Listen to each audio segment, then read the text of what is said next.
Замын үдийн гайлны бүрийн онцгой татвар нь 44 мянган төгрөг бүхий 408 мянган ширхэг архины хурамч акц илрүүлжээ.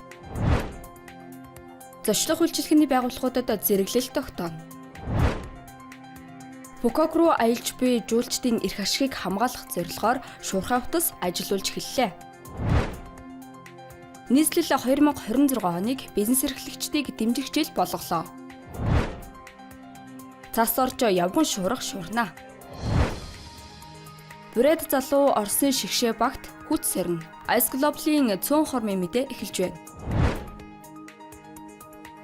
Замын үдийн гайл нэг бүрийн онцгой татвар нь 44 мянган төгрөгийн үн бүхий 408 мянган ширхэг архины хурамч акцийг шалгалтаар илрүүлжээ. Энэ нь улсын төсөвт орох 17.9 тэрбум төгрөгийн татвар юм. Гайлд 20 мянган кг 12 дэх төрлийн 4500 ширхэг баглаа бодолтой бараа мэдүүлснээс ганцхан хайрцагт хийсэн шалгалтаар дээрх хурамч акцийг илрүүлжээ.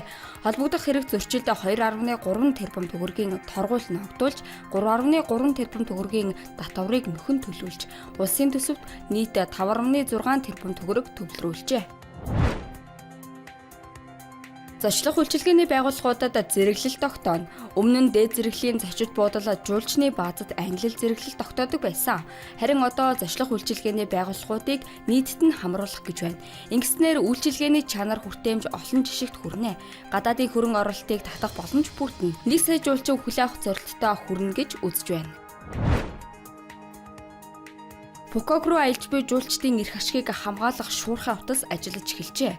Бүгд найрамдах Вьетнам улсын Фукок аралд аялж амрах жуулчдын тоо жилээс жилд нэмэгдэж байгаатай холбоотой хил дамнсан 8 лувр хурамч бараа бүтээгдэхүүн үнийн зөрчил болоод хууль зөрчсөн үйлдэл бүртгэгдэх болжээ. Тиймээс байгууллага иргэдээс мэдээлэл санал хүлээн авах 24 цагийн шуурхай утас ажиллаж эхэлсэн байна. Ирсэн мэдээллийн нууцыг хадгалах бөгөөд авсан арга хэмжээний талаар хариу мэдээлэл өгнө гэж бүгд найрамдах Вьетнам улсад суугаа Монгол улсын элчин сайдын яамнаас мэдээллээ. Нийслэл 2026 оныг бизнес эрхлэгчдийг дэмжих жил болгон зарлалаа. Хотын дарга Нямбатар үндэсний үйлдвэрлэгч жижиг дунд үйлдвэр бүтээн байгуулагчдаа дэмжиж байж хамтдаа хөгжинэ. Үүний тулд хамгийн түрүүнд зөвшөөрөл бичиг баримт өгдөг газрууд эрчим хүч, ус, дулаан хангамжаар хангадаг байгууллагуудын хандлагыг өөрчилж, шат дамжлагыг цөөлнө. Хорооны хүнсний дэлгүүрээс авахуулаад топ аж ахуй нэгж хүртэлх бүхий л бизнес эрхлэгчдийг дэмжинэ гэжээ. Цагуурын байгууллагын мэдээллээр 10-нд хөвсгөлийн уулархаг нутаг, Дэргангийн тал нутгаар, 11-нд Хангай, Хөвсгөл, Хинтийн уулархаг нутгаар цас орж явган шуурга шуурна. Салхи 9-өөс 11-нд Говь тал хээрийн нутгаар секундэд 14-өөс 16 м хүрч ширүүснэ. Бүрээдийн хөнгө атлетикийн тамирчин Оросын шигшээ багт орлоо.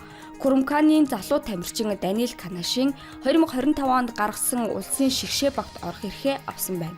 Хүү анх удаа бүрээд улсаас бүх Оросын өсвөрийн аврах шалгаруулах тэмцээнд мөнгөн медаль хүртжээ. Ice Global-ийн цөөн хормын мэдээ байлаа. Амралтын өдрөө ая тухтай өнгөрүүлээрэй.